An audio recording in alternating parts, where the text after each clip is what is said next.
Greg Wade graciously agreed to come tonight. He became CEO of Clean Energy Alliance in September of 2023, overseeing operations for 7 cities in North County. Previously, he served as city manager for Solana Beach for over 8 years and launched Solana Energy Alliance, the area's first community choice aggregation program. He also led the formation of Solana Beach's Climate Action Commission and helped implement climate initiatives. With over 33 years of experience in local government, energy, and environmental planning, Greg manages CEA's daily operations and policy implementation. A San Diego resident since 1984, he graduated from UC San Diego's Urban Studies and Planning program. Greg, we welcome you and turn the presentation time over to you.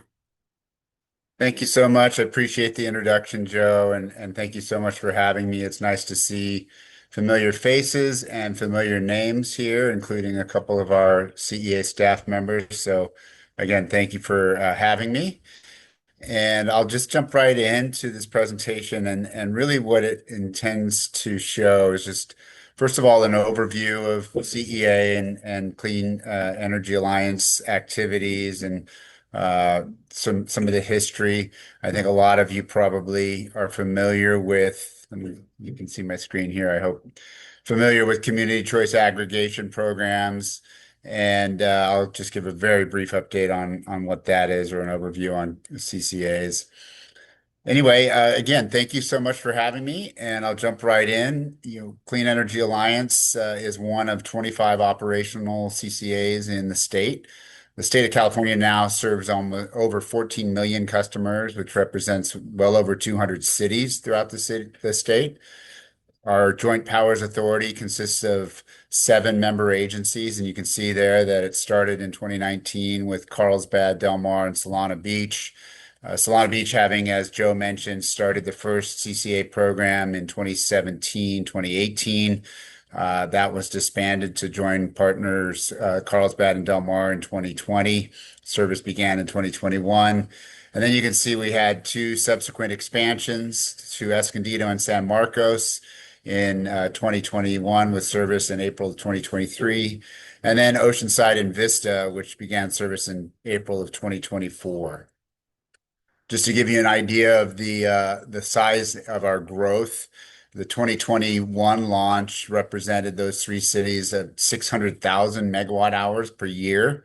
And the successive launches, each one of which were quite a bit larger than the first 3 cities. 2023, that totaled 750,000 megawatt hours per year. And then in 2024, Oceanside and Vista expanded even more than that by another 890,000 megawatt hours per year for 2.1 megawatt, 2.1 gigawatt, 2,100 gigawatt hours per year. So quite a bit of load. We do also have a wholesale market access tariff that I'm not sure if this presentation gets into, that expands our load up to 2,400 gigawatts per year. So that's who we are, how it works. And again, this might be old news to much of you.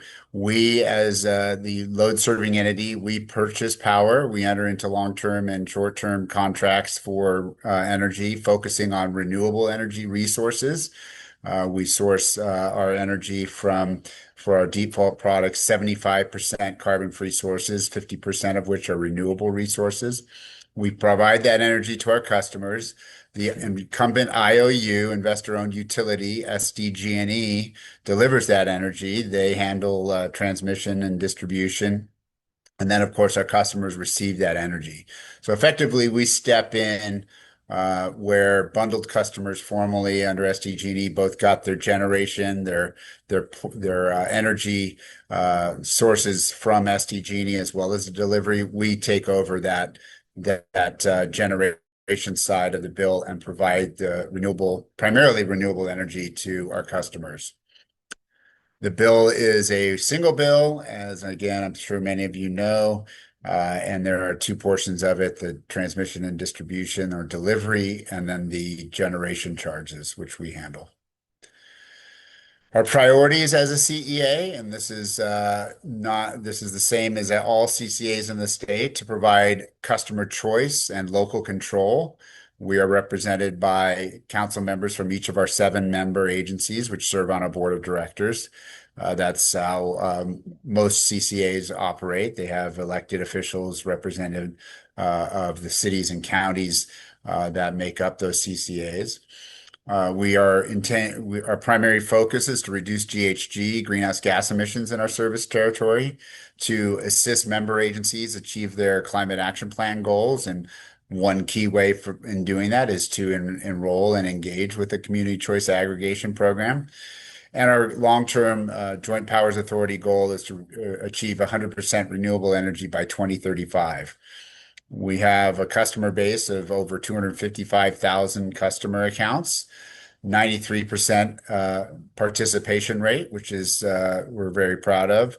And as I mentioned, 2.24 million megawatt hours per year.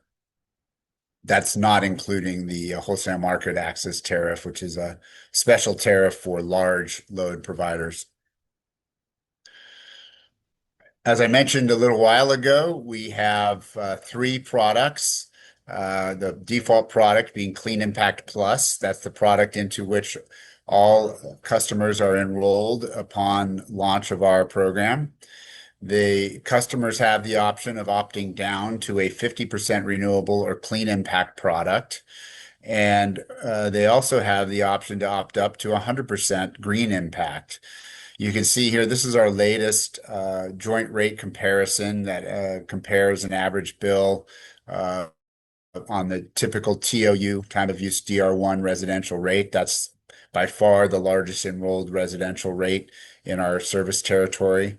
The joint rate comparison that you're looking at now shows a favorable rate comparison to SDG&E. It's for our most recent vintage, 2023. I will say that over time, this has fluctuated between rate savings and a slight rate premium. I can say that our founding agencies have obtained rate savings over the course of CEA's existence. And then you can see that care customers also receive a significant discount on their energy rates. We've got about 52,000 care customers throughout our service territory. So those are the products we provide. And as you can see, our focus is on renewable and carbon-free energy. And SDG&E, per their current joint rate comparison, is at 41.4% renewable. And our Joint Powers Authority agreement states that we should always or shall always be a higher renewable content than SDG&E. And so we're achieving that. Also achieving, by virtue of our significant enrollment in our Clean Impact Plus, the 60% renewable standard for getting close to the 60% renewable standard. We're 75% carbon free by 2030. This is a breakdown by city of those energy products, and you can see the eligible accounts, the number of accounts enrolled in the Clean Impact product, our default product, Clean Impact Plus, obviously the lion's share of our customer accounts. And then you can see there the Green Impact 100% renewable accounts we serve. I would like to highlight our 4-member agencies that have elected to opt up their municipal accounts to 100% green impact, those being the cities of Solana Beach, Del Mar, Vista, and most recently Carlsbad.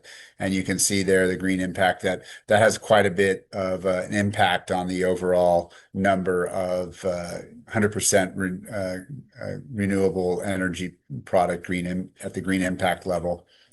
So this accounts for 255,627 accounts across those 7-member agencies. And as I mentioned, a 93% participation rate. This shows the accounts in usage. So it gives you an idea of not only the number of accounts, but also the net energy metering or solar customers. You can see the breakdown on the left. by each member agency, the residential accounts versus commercial.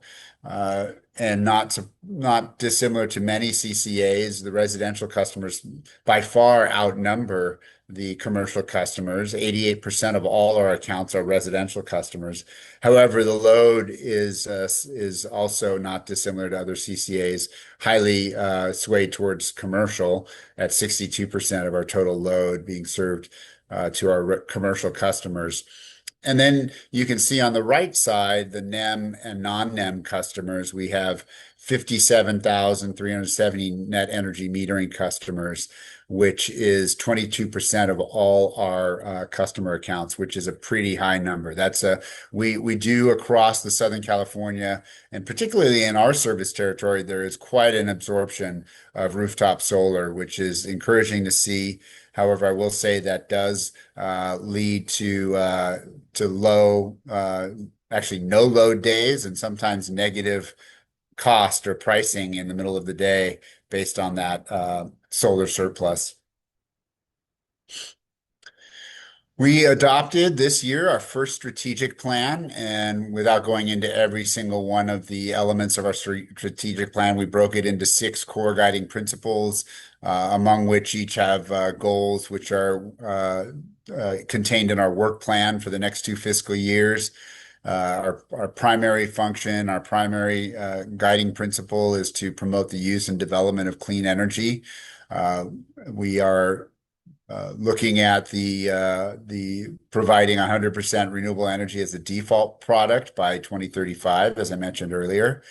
And we are currently looking at focusing on new build renewable resources. Of course, without a strong financial basis, it's difficult to operate in this world, but as particularly in energy. But our second guiding principle, therefore, is to build and maintain financial stability. If those of you who might have paid attention to our last board meeting, we completed our audit for fiscal year 26. It was a clean audit, no material weaknesses or any identified internal control challenges. And we have, for the first time, reported a net positive net position at the end of the fiscal year, a net change in net position of over $38 million. And we finished the fiscal year $5 million above the budgeted estimate. So all good news. It's taken a while to get there. I will say that doing three successive launches, as you saw, each of which are successively larger than the first, was a challenge financially for CEA. Having to buy that energy in advance of having served any customers was a challenge. We relied heavily upon our finance partner. I am happy also to report that the line of credit that we have access to for operations has been completely paid back. So we are currently have the entire line of credit available to CEA in addition to that positive net position. So things are looking strong in that goal number or core guiding principle number two. We also want to provide beneficial customer programs, and I'll get into those in a little bit here. We've been able to roll out customer programs without providing any use of customer rate payer funds. So that's been a positive. And that further helps reduce our GHG emissions. We have been actively involved in customer advocacy, particularly over the last year and a half, and especially with the launch expansion of the Oceanside and Vista territories, or cities rather, into our territory. Our staff is growing, and our staff has been actively involved. And I think there might be a slide about this, but over 56 community engagement events already this year, engaging with the community. Recently, we embarked upon a workshop effort to engage with our harder to reach community members to get their impressions on what they need for energy programs and services. And so we're very proud of our efforts in attempting to engage with all our customers. That is also true in our core guiding principle for actively engage in customer advocacy. We meet weekly with our regulatory legal counsel. We meet regularly with San Diego Community Power, our partner agency down in San Diego, South San Diego, to engage in customer advocacy, to engage in proceedings at the Public Utilities Commission, and also to promote legislation that assists us primarily in promoting affordability for our customers. And then, of course, we've already stated this, or I've already stated this, but to provide exceptional customer service and customer engagement. Our staff, among them, we have two here today who are intently interested in hearing from our customers, eager to help them wherever possible, and we're constantly looking at ways to engage with our customers. And then, of course, to promote organizational development. As I mentioned, we're a growing staff. We're still quite lean. We have 11 employees for 250,000, 55,000 customer accounts. That's very few per most CCAs. We are looking to expand here in the next couple months. We do have 5 positions budgeted in this next year. We do not wish to grow exceedingly large. Our intent is to remain a lean organization providing services to our customers. So I mentioned a little bit about our program offerings, and so I'll get a little bit into this. One of which is a new demand response program we launched earlier this year as a pilot project. This program provides discounted rates to our customers who enroll in the program for all year for off-peak and on-peak hours. Customers can save up to 30% on their electricity generation rates. And then we have the ability to call a Peak Smart event day, up to 18 of those, where we encourage customers to reduce their use from 4 to 9 p.m. during the on-peak, high peak demand. The idea is these Peak Smart event days are when we're going to experience excessive demand on the grid. Think very hot days where people will be running air conditioning. And so when we call that day, our customers get notified that we are calling this day, and they're encouraged to refrain from using energy during that 4 to 9 p.m. period, during which there's $1.10 adder to those per kilowatt hour. And so what we're doing with this pilot project is we're going to monitor the event days. We're going to monitor the rates, the bill savings for our customers. And we've provided with this first year, and actually believe we're going to be extending this for another year, bill protection, so that customers who've enrolled, we will analyze each customer's usage and determine if by enrolling in this program, they have saved money.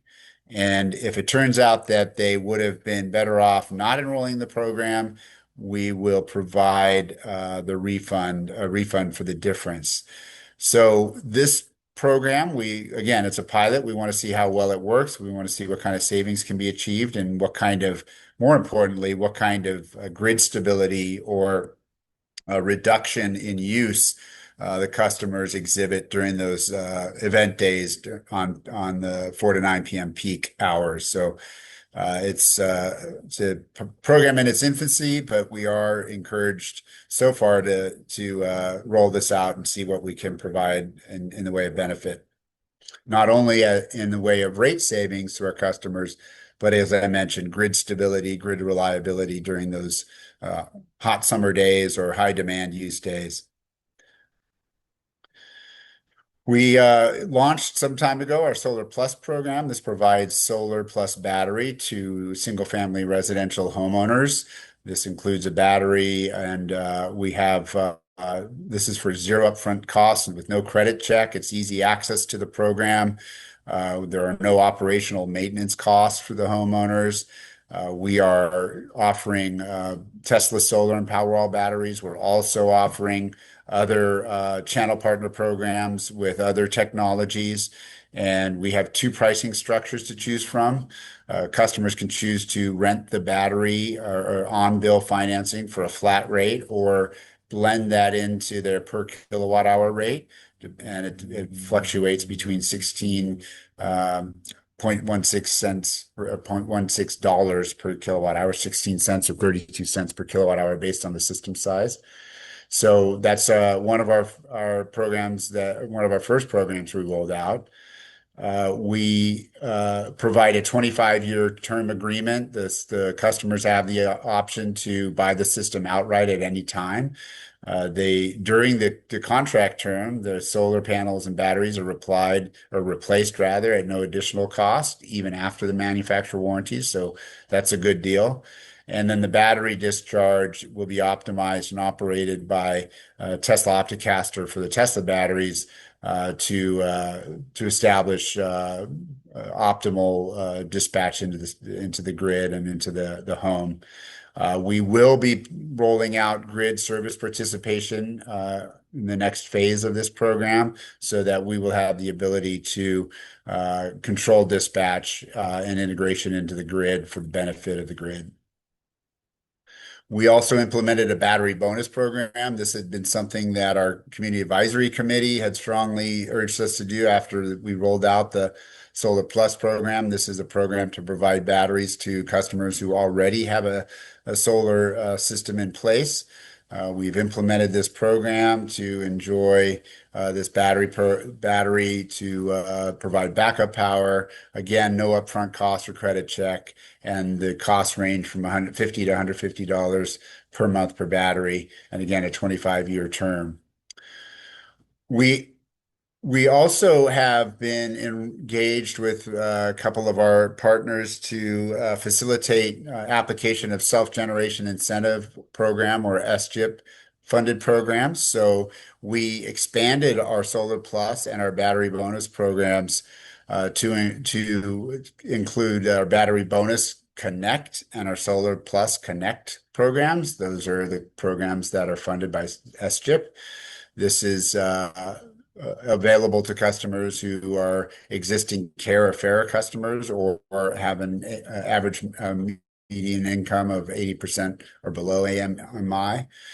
There is no cost to the customer on the battery bonus side of this program. It's a very popular program. We've maxed out our enrollment for that, maxed out our SGIP applications. And then the Solar Plus Connect has significant savings between 55 and 65%. Any new applications are currently being waitlisted. As I mentioned, we've tapped out the available incentive funds.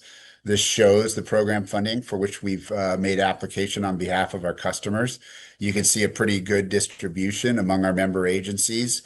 Every member agency is represented in these two programs, and over $2.2 million of potential funding for these applicants. So that's pretty exciting. We provide support to our member agencies to help them with their climate action plan implementation. We track our member agencies' caps and their implementation measures. All of our member agencies have identified energy-related strategies to reduce GHG emissions, and just joining CEA is one of those measures. These include, increasing renewable and zero carbon energy portfolio by joining CEA, decarbonization of existing buildings rather, implementing efficiency programs, and promoting low-income financing programs. It occurs to me that the programs we just went through check every one of these boxes. Some of the CLAP energy goals that we've highlighted, just so you can see here, and I won't go through all of these, but each one of our member agencies is looking to seek, obviously, through the Climate Action Plan to reduce GHG emissions citywide. You can see the various reduction goals for each city. 52% GHG emissions reduction in Carlsbad by 2035, 50% Del Mar.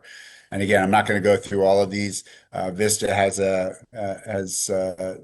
some pretty aggressive reductions as well, and encouraged to see that these are being implemented not just by joining CEA, but other implementation measures.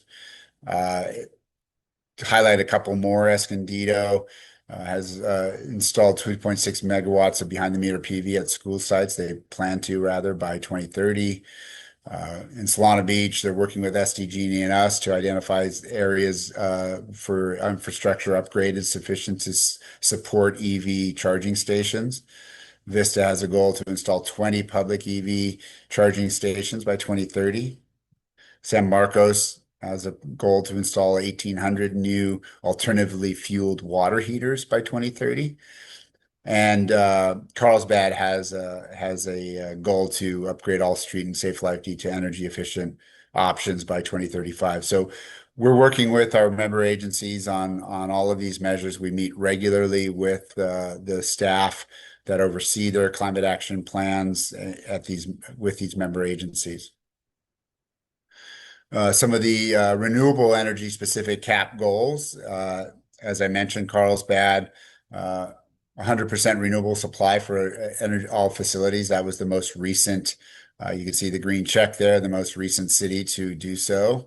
They are also investigating opting up their default power supply for customers to 100% by 2030. Del Mar has a 100% renewable supply by 2035, in line with what we're doing at CEA. And again, going down the line here, the different renewable energy and zero carbon electricity supply goals for each of our member agencies. As Solana Beach is also another one of those agencies that opted up their municipal accounts. They are also looking at the potential to opt up their default product to 100% by 2035. We have a program that highlights our Green Impact Champions. That's where companies and others who opt up and agencies who opt up to 100% renewable are recognized for doing so. You have the four member agencies there. There's 716 municipal accounts that reflects 2,827 metric tons of carbon emissions reductions by those municipal account opt-ups to 100%. And that's an equivalent to 589 homes electricity use for 1 year. So that's exciting to see. We have several businesses that are also Green Impact Champions. We highlight them on our website and provide promotional support for those companies. We, as I mentioned, our default power supply right now is minimum 50% renewable, 75% carbon free. We have those three products, 50% renewable, you can opt down to for a little bit less money. And then you can also opt up for a little bit more money to 100% renewable. All cities identified Clean Impact Plus as their default power supply. We did recently, as a board, adopt a 100% default opt-up policy. This was in response to cities, including the city of Solana Beach, engaging with us about that possibility. So we now have a policy in place which outlines the manner in which a city can choose to opt up its default product or power supply to 100% green impact. So that's just in place, waiting for an agency to do so. Some of the decarbonization cap goals that are prevalent in our member agencies are to determine best practices and technologies for eliminating natural gas use at city facilities. Carlsbad's got that in their cap. And identifying programs for weatherization retrofits, prioritizing residents with health concerns, and installing 1,800 new alternatively fueled water heaters. Again, that was something we highlighted earlier. In partnership with the State Energy Commission and the Energy Coalition, we are part of a Southern California coalition to promote equitable building decarbonization through a grant. And so we will be focusing that effort in our community focus areas of Escondido, Oceanside, San Marcos, and Vista. Our target metrics for this region is to hopefully impact 328 single-family homes, 129 mobile homes, and 25 multifamily residential units. and those details will be coming out soon. And again, this is a coalition of a lot of agencies throughout the Southern California area. The intention of this program is to accelerate large-scale residential building decarbonization. The funding came from a $329 million grant. As I mentioned, it's a large coalition, six Southern California cities, including LA County as the administrating department and the fiscal agent. The amount of this funding is 1.3 million that's been budgeted for San Diego partners. And so we'll be, again, looking to provide that information out to the community soon with program marketing, design and support, education and training, and then, of course, participant recruitment. These are programs that are available and have been available even with bundled service, the CARE and FARA, California Alternative Rates for Energy, and the Family Energy Rate Assistance Program. They provide highly discounted rates for income eligible participants. I will say that if you know anyone that might qualify for these, the application process is quite simple. And if you have any questions about that, feel free to contact us, and our staff can help you walk applicants through that. We do have a Go Green financing opportunity, providing financing for energy efficiency products and clean energy measures at very low interest rates. And so that's a program that is worth taking a look at. And then, of course, the medical baseline continues to be offered as a qualifying medical conditions for medical services. So since this is the Climate Action, North County Climate Action Commission or group, I want to discuss a little bit about GHG impacts, although I've done a little bit of that already. I wanted to show you what our breakdown in emission rates reductions are. And you can see the three products on the left: Clean Impact, Clean Impact Plus, and Green Impact. You can see that we have megawatt hours, total sales, retail sales of 3.9 million megawatt hours. Our emission rates, pounds of CO2 per megawatt hour, is in the middle column. Pounds per CO2 total is on the third column rather, and the metric tons of carbon emissions are on the far right. So our CEA emission reductions versus SDG&E are 46,092 metric tons. So that is quite significant. And to put that in sort of a real world example, it's equivalent to emissions from driving round trip from San Diego to New York, which is a 5,600-mile round trip, 363,000 times. It also is enough to, or equates to 155,482 homes electricity use for 1 year. So that amount of reduction is no small feat. So I'm proud to report that. I think this chart is yeah, SDG&E's equivalent here is 586.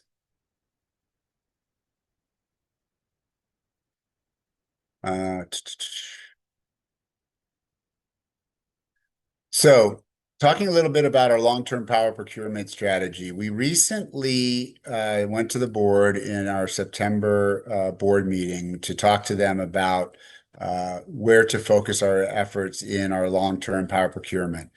There are a variety of renewable resources. We've got a lot of load-serving entities now vying for those resources.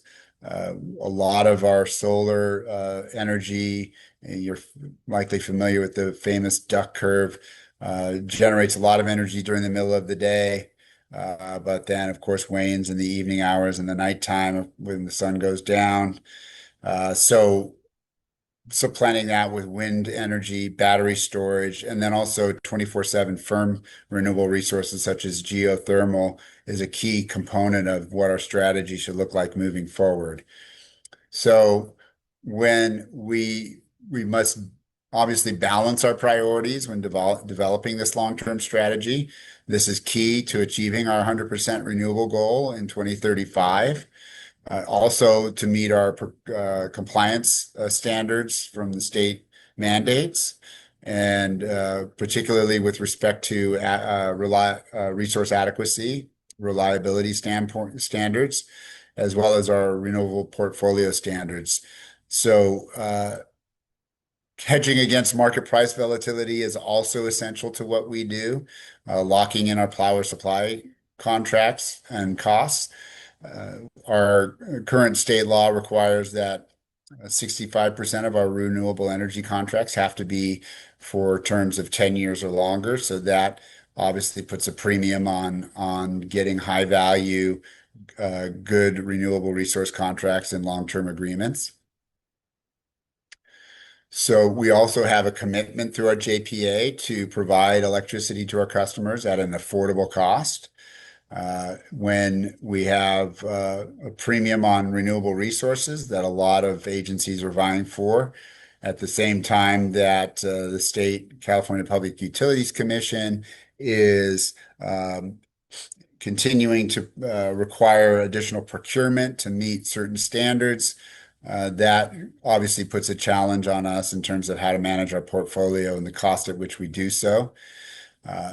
That said, it should come as no surprise that when we conducted our recent survey to our residential customers, or just all our customers, affordability ranks as the most important issue relating to energy and electricity. That again come as no surprise. 81% of our customers ranked it as extremely important.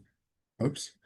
So balancing our long-term power procurement needs, power purchase agreements, as I mentioned, there you see that 65% target from long-term agreements. I mentioned earlier the notion of additionality, which are new build resources, so that we're actually contributing new resources to the grid, to the system. We're looking at emphasizing that as part of our procurement strategy rather than relying on existing projects that are already generating energy. And then evaluating the overall value of our potential projects and resources they provide when we go out for solicitations. How well do the projects fit our load forecasts and our profiles and load shape? What is the compliance value for each of these resources types and projects? And how do these contracts differ between the resource types? And it is very wide ranging. This just gives you an idea of what a typical load profile looks like, depending on the time of year. The bottom line is the average May load. You can see that's kind of in our key spring month, where the middle of the day, that big dip, the belly of the duck curve is quite low. We've often seen negative or no load during those times of day, as well as zero energy costs during that time of day, given the amount of solar that's on the system. The blue line above that is the average February load. You can see it's slightly peaking up a little bit sooner in the shoulder hours. And then up to the August load, which is a summer load, the red line, where that belly is less pronounced, and the demand, of course, goes up in the evening, in the later hours of the day. So when we look at these demand curves and these load profiles, the idea is, how do we fill in these with resource types that will meet those energy demands? Oops. We also have our resource adequacy or reliability requirement that adds a buffer on top of that average and peak load. So you can see our average May load. This is just looking at May. And then we have a planning reserve margin on top of that, which shows in gray that we have to constantly have that overage, if you will, of supply to meet a peak of demand or some sort of peak event. This just shows the solar generation profile against that resource adequacy requirement. And as you can see, they don't really align. Obviously the generation of solar at midday We don't need that much resource adequacy in the middle of the day because we're oversupplied with our renewable resources. And then in the evening, again, storing that energy is going to be vital to meeting the demand as you move out into the later hours and also in the early morning hours. So this just shows those overlapping requirements, the solar offsetting the resource adequacy in the middle of the day. There you can see the oversupply of during the midday hours, but then the RA requirement remains in those, as I mentioned, those late evening hours and early morning hours where we have to fill in that demand with other sources. So one of the ways in which many agencies do this, of course, is with storage. So S&S, solar and storage. You can see there in the middle of the day, you have the solar generation, the clear blocks below it are when the batteries are being charged, and then you can discharge that battery to meet that resource adequacy requirement. This shows an example where we meet all of CEA's resource adequacy with just solar and storage. And it's not an optimal portfolio, uh, but for sure, but it does show that it can be done. And this just gives you an idea of how we try to manage our portfolio to meet our demand. So again, meeting it with just solar and storage only, it presents some challenges. Uh, we recently contracted with a project, Darden. It's near Fresno. It's going to provide us 140,000 megawatts of roof of both 140 megawatts of solar and storage. And in order to provide our entire demand with solar and storage, we need 10 of those projects. So that's a lot of those projects at utility scale.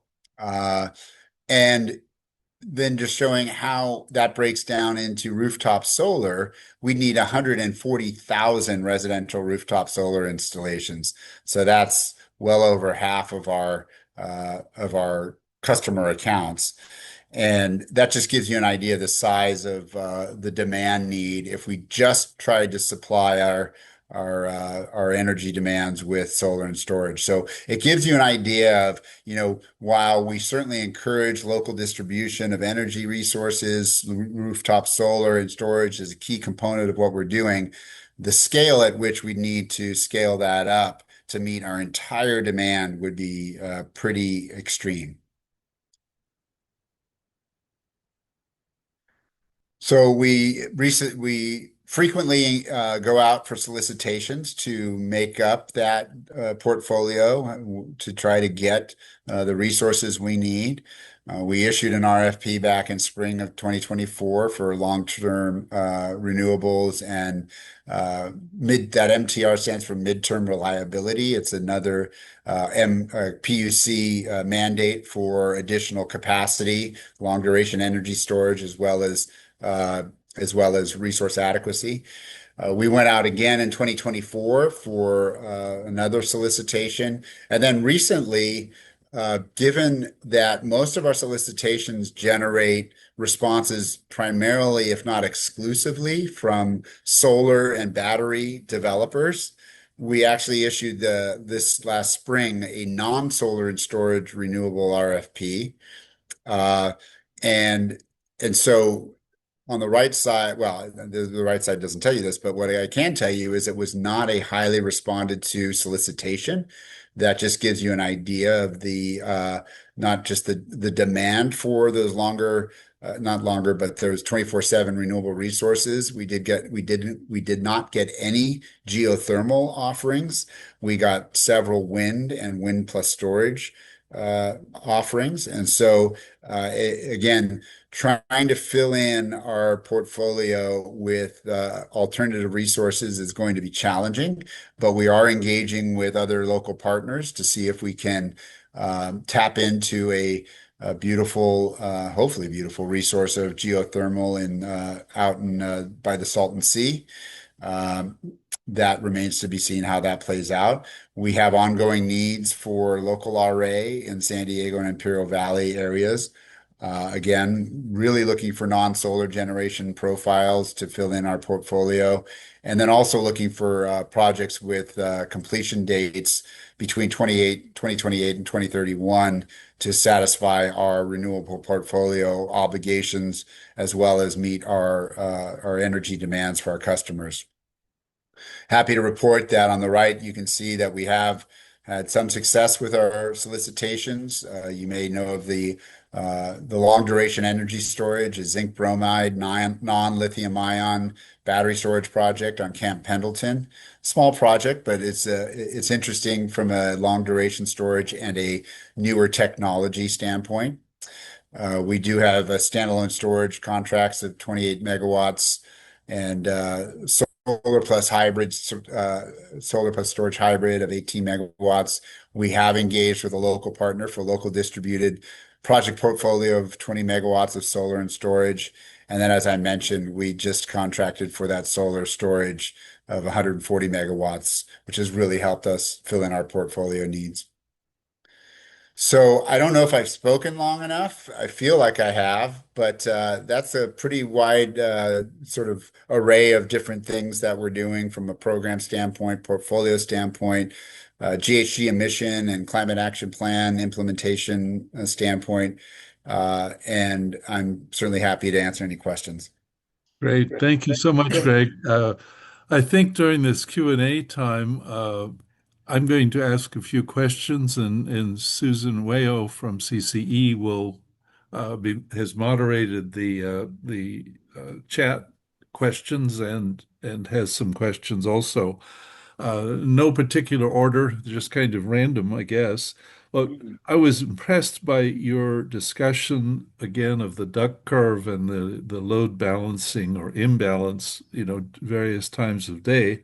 And I was stunned, actually delightfully stunned.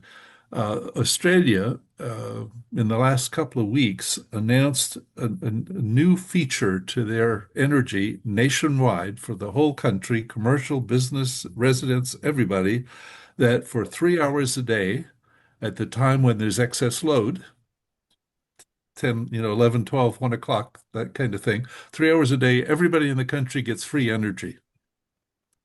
There's no charge.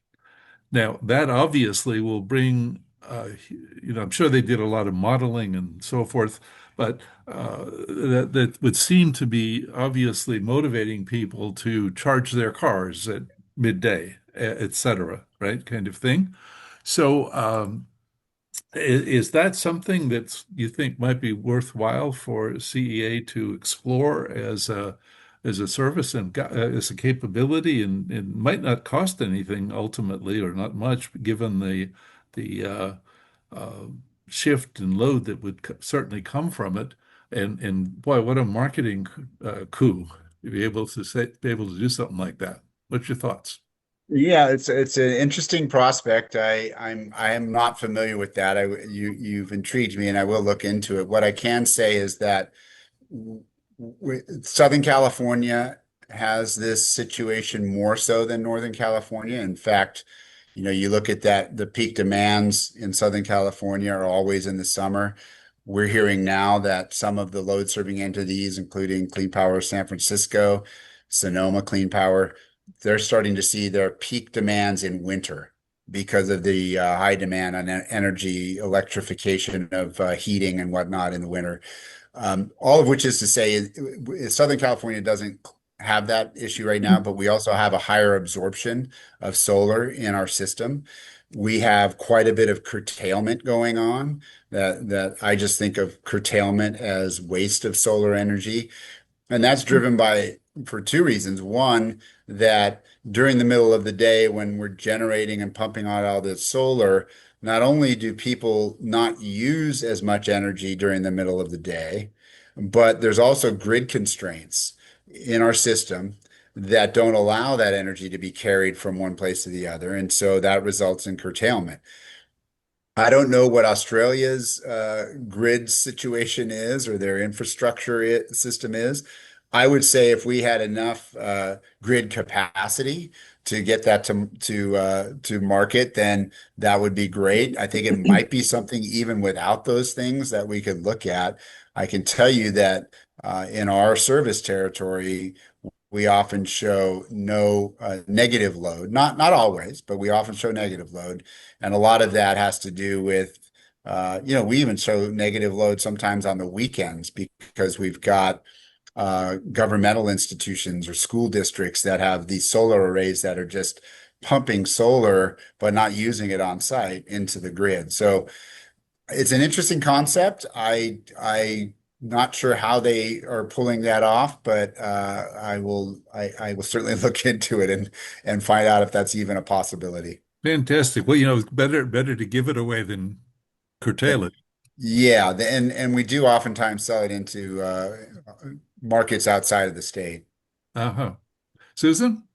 Not Okay. we CEA, but CAISA. Kaiser, yeah.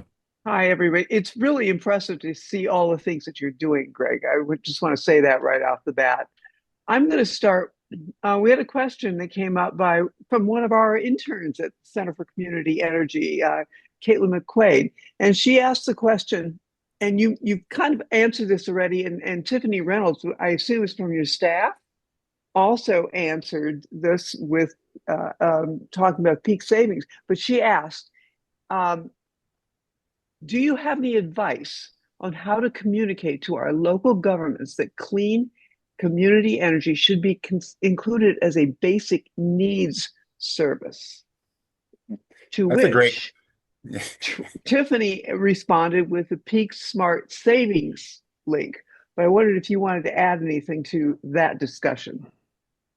Yeah, so I think it's a great question. I think that I guess what I will say is that North County, San Diego, and I'm encouraged by the number of people here, and I appreciate all the work all of you do, not just in your professional lives, but in your volunteer lives. To say that, having worked in Solana Beach with neighboring cities of Del Mar, Carlsbad, Oceanside, even Encinitas, who chose to go with San Diego Community Power, that all of those agencies are quite place a premium on environmental activism and social benefit for their communities. And so how that is communicated is always a challenge. Basic need, I think it's just trying to change the language around it. I think by virtue of the fact that, as we saw, that all of our member agencies have these fairly aggressive 100% or 90% or 95% renewable energy goals in short order, speaks to that as a maybe not a basic need of our or of our customers, but certainly as a basic sort of existential need for the climate. And so I think those two things are kind of mutually inclusive in terms of if we have these long range goals to meet our 100% renewable targets by, say, 2035, and we're able to work towards those goals, the idea that clean energy is a basic service need will be part and parcel of everything we do. I don't know if that's a great answer to Caitlin. I really appreciate the question, but I think it's really and this might sound, well, I don't know how it's going to sound, but getting elected officials elected to positions of local government can certainly be a step in that direction. I think there are quite a few outspoken environmental and clean energy advocates out there. I think we have a lot of good people like you, as well as the Sierra Club and the Climate Action Campaign, who are voicing this, maybe not in those terms, but clearly in the work they are doing to suggest that this is community clean energy is not only a community need, it's an essential community objective. Great. Thank you. Uh, I'd like to step back for just a moment and ask a broad question. CEAs exist and were created for some reason. like you maybe to address that and explain, what's the basis. And, you were talking about prices being nearly equivalent to SDG&E, a little bit lower maybe over time, but sometimes higher, you said, and so forth. Uh, how can we speed up the vision for why CCEs exist, and what's blocking substantial lower cost? I mean, we know. I mean, I've read that in Saudi Arabia, there's a fair amount of locations where energy costs 3 to 4 cents a kilowatt hour, all based, of course, on solar in their case. We're still paying 50 or whatever. There's such a huge gap. So, um, philosophically, why does CCEs exist? And B, how do we get our costs down? What are the barriers? So, CCA's Assembly Bill 117 that was adopted back in, I think, 2001 was largely an outspring of the deregulation kind of debacle in California, where it was felt strongly that there needed to be other opportunities for providing energy resources, generation, and load serving entities that were nonprofit, that were community driven, that provided benefit to the community. That's in my view of what high level kind of view of Assembly Bill 117. Understanding it was adopted, I think, in 2002, signed into law in 2002. The first CCA that really took hold wasn't until Marin Clean Energy in 2010. So it took 8 years, although there was some dabbling for a group of cities to do this. And it was all about what we highlighted in this presentation early on: local control, community choice, nonprofit driven load serving entities that could provide lower rates to the investor owned utilities and customer benefit. I will say that over time, and this isn't to disparage, low investor-owned utilities. They provide a vital function for the electric grid and electric generation or generation and distribution and transmission in our state. But I think over time, with more CCAs springing up and getting involved, the objective to make sure that customers who were left with the utilities, the IOUs, and were not being impacted by the departing load, this objective of being indifferent by having load depart. Over time, the regulatory framework for how that's handled has decreased that cost savings to the point of these what we call power charge indifference adjustments skewing to what is about to go into effect in 2026 so high that rate competitiveness becomes a challenge. IOUs, they're a government regulated monopoly that has a profit motive as well as a delivery motive and providing a resource to our community. So that sort of competes with these CCAs who are nonprofit oriented, customer driven. And what I will say is that somewhere in that construct in the regulatory framework that manages how these costs are allocated to departing load versus the bundled customer that stays with SDG has gotten to the point where it's very challenging. There are proceedings right now at the PUC. We're going into phase 2 of this PCIA proceeding to figure out if there's a better way methodology to calculate for that. But what I can tell you is if you look in the state, and I don't have any chart or statistic in front of me, the publicly owned utilities, POUs, by far and away offer lower rates to their customers than do the IOUs. And so why is that? I think if you eliminate completely the profit motive, that's part of it. if you eliminate the regulatory framework wherein departing load must make whole or keep indifferent the bundled customers, that's part of it. And I'm not saying any of this is wrong or bad or what have you. I'm just saying that that construct and how it's developed over time has has driven up the costs to customers. And then, of course, well, what I also know is that the renewable part of the portfolios that we're all trying to augment with renewable resources is really a small portion of what that added cost is. The added cost is this attempting to keep bundled customers indifferent, the cost to over procure resource adequacy. Those are the costs that sort of drive up the cost to customers. And I don't know what the answer is other than I think there's some movement being made on expanding markets in the Western area that could potentially have the effect of driving down costs overall. I think it'll be some time before we see those cost impacts hit. But what I'm encouraged about is that there is just a thriving clean tech industry in our state that is comprised of brilliant minds looking at new ways to generate renewable energy, to store renewable energy, to do it more economically efficiently and more local, that we can over time drive the cost down. I'm confident that the long-term prognosis for that is still optimistic and good.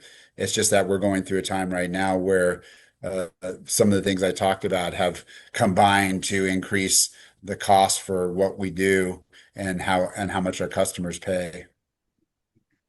Well, I'm going to jump in now and I'm going to ask a question of my own, and that relates to these kind of things. Why isn't there more public pressure going on through the press about what goes on at the CPUC, which is not always in the interest? In fact, it's rarely really in the interest of the consumer when it comes to the cost of electricity, but rather in the interest of the investor-owned utilities.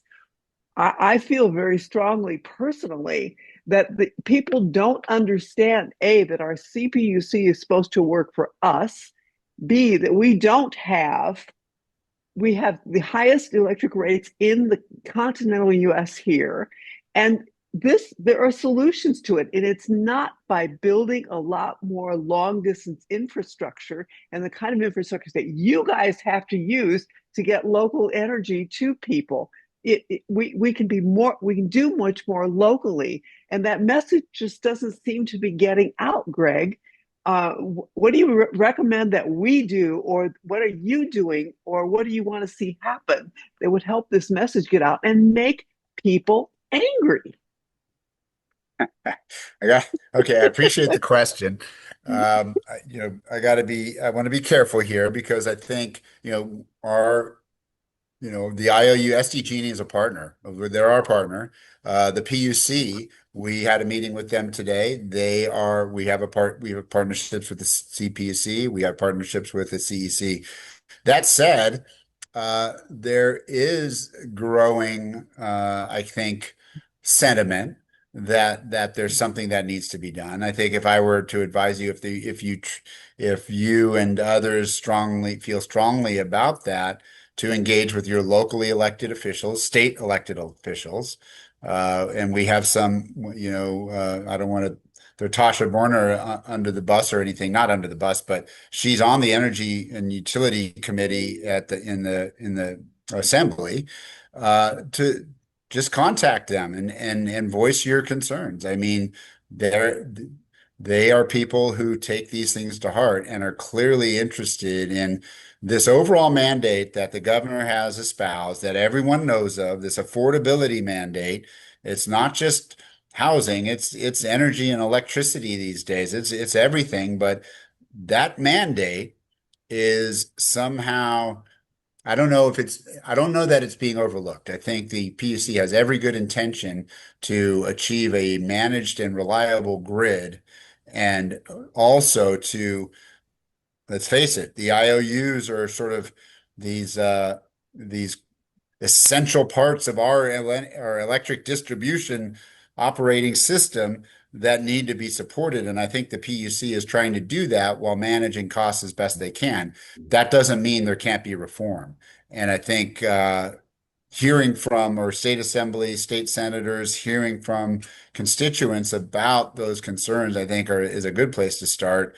Um, and even the governor's office, if you can, if you can get in contact with the governor's office, because that's who appoints many of these commissioners on the PUC. I don't want to disparage anybody. This is a difficult thing to do. Manage these utilities, managing these utilities, trying to do it equitably to make sure customers are not impacted adversely by any load serving entity or by the IOUs is a challenge at best. So I think loud voices, uh, beating that drum to whatever local or state elected official you can, I think is kind of a tried and true way. I know that there are proceedings that are going on during that has a lot of that have a lot of advocacy.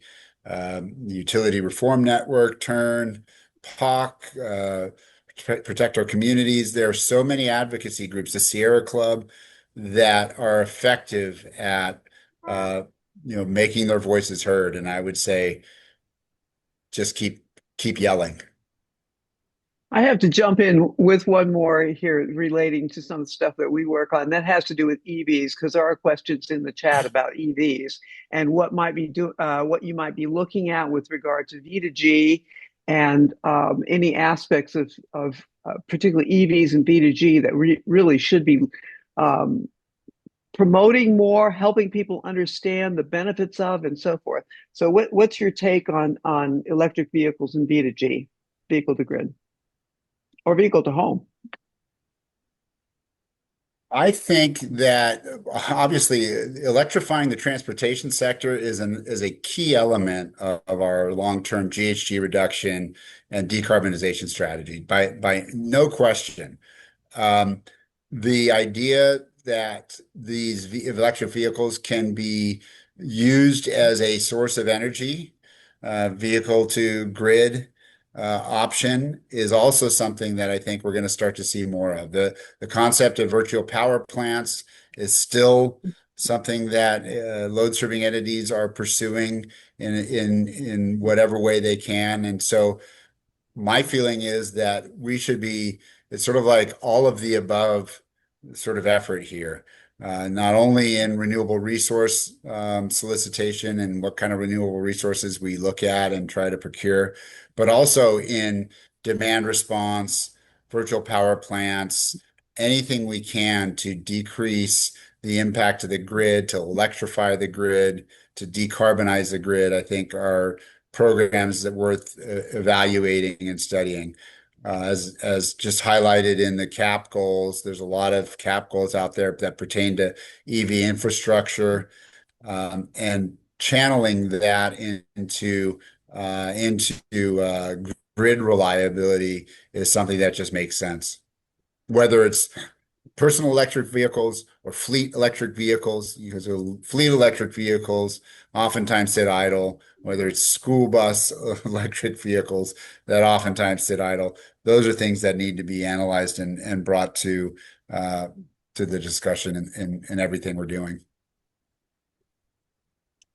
Part one, does CEA have plans to deploy virtual power plants and to manage the solar and storage facilities that you were talking about? And part two, sort of related in this family of things, uh, I don't see very much happening to service and to serve the 50% of us who live in multi-tenant housing, multi-occupancy housing. What are CEA's plans to address the multi-occupant building dilemmas? Yeah, so I think yes is the first answer. We are looking at ways that we can tap into the virtual power plant sphere. I think what we're focusing on in the immediate term is how well we can advance local distributed generation and storage resources. Understanding, as I mentioned in that one slide, that we do not only pay a premium for that energy because of economies of scale, but it takes a lot of them to make a dent in our overall portfolio demand or a load profile or a load demand from a load demand standpoint. But we are about to come forward with a Solar Plus business program, which attempts to provide commercial and industrial local solar and battery storage program projects. We already have one agreement, PPA, for the same sort of thing. And that commercial and industrial does also include multifamily. Now, the trick is how to harness, no pun intended, how to harness those types of projects for the benefit of the resident, as opposed to an energy developer or an infrastructure improvement to a multifamily residential building. That's a challenge, but we are looking at, we will be looking at smaller infrastructure that could be brought to market that has a multifamily tenant specific benefit.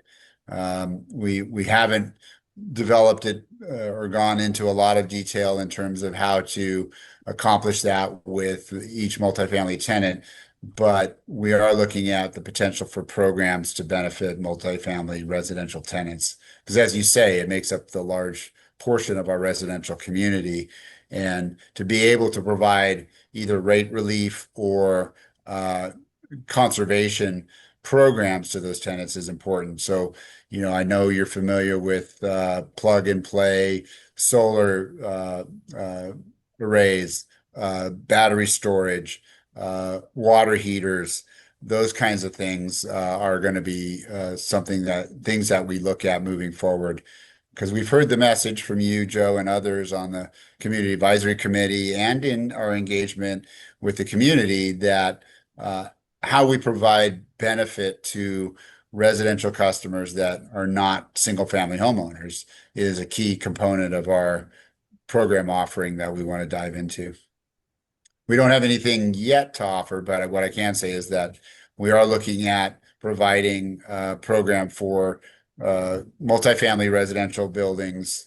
But again, how do we translate that into benefit for the tenants is what we're really trying to focus on. Great, thank you. Okay, I have a question here from Henry. He said, question, could you describe what motivated the new opt-up policy for default electric rate product? The new opt-up policy for default electric rate product. Yeah, so that policy was driven, as I mentioned, we started getting inquiries about what does it look like? What does the process look like for an agency to say we want to be 100% default so that all our customers are automatically enrolled in 100% energy product? They would still have the opportunity to opt down to the 75% carbon free or 50%. But because we got that inquiry, we started thinking, okay, this could have an impact on not only our portfolio, but our cost of energy. So if we get a request from a Solana Beach, which has some 7,100 customer accounts, we could probably handle that and not have to do a lot of advanced procurement to meet that 100% renewable target. Because if you jump from 75% carbon free to 100% renewable, we're going to have to procure that energy. But if then another city, say a city like Oceanside, said they wanted to do that, that would be a whole different ballgame where we would have to do some advanced planning, portfolio management, procurement of renewable energy. We'd have to reconsider whether or not the premium that residents currently pay for that product is sufficient to cover the costs for the procurement. And so what drove this policy decision is, okay, we need a protracted 11-month process so that we get notified, we assess the impact of that request. How much load are we talking about? What cost are we talking about? We want a proactive resolution from the city council saying they are going to do this so that we can then do the analysis, figure out what it's going to look like, and then report to our board and to that member agency, this is what it's going to take. This is how much the premium it will cost for that product, and this is when we're going to implement it. So it was really just a way to get to implement the process without being caught in a situation where we all of a sudden had 700,000 megawatt hours of 100% renewable, all renewable energy that we now had to procure when yesterday we were procuring 75% carbon free. That's a different cost. That's a different demand. That may result in us going out for solicitations to get more of that energy. So really, it was a way to manage the process in a way that we can handle it economically, that we don't negatively impact our ratepayers, and that we can make sure that the city wishing to do this is going to have that energy, have it 100% renewable, and being charged the rates that need to be charged to pay for that product. That probably plays into the question that was here about how difficult is it to purchase enough resource adequacy and some of the challenges. Now, you've addressed some of that, but maybe you want to talk a little bit more about the challenge of resource adequacy. Yeah, so I mean, I will say this, that a year ago, in January 24, resource adequacy prices were through the roof, highest they've ever been. And it was not a great time for us to be procuring resource adequacy for new load that we were serving in Oceanside and Vista. There are requirements that you meet resource adequacy procurement requirements for both year ahead and month ahead. And so you buy a year ahead for that resource adequacy, and you buy month ahead. You have these renewable or these resource adequacy targets, this 17, 18% reserve margin, and they're higher. The cost goes up in the summer where there's more need for that resource adequacy, say in August and September, you're paying more for that product. And so the PUC has this system whereby if you don't meet your resource adequacy obligations and have it procured in advance, you get penalized.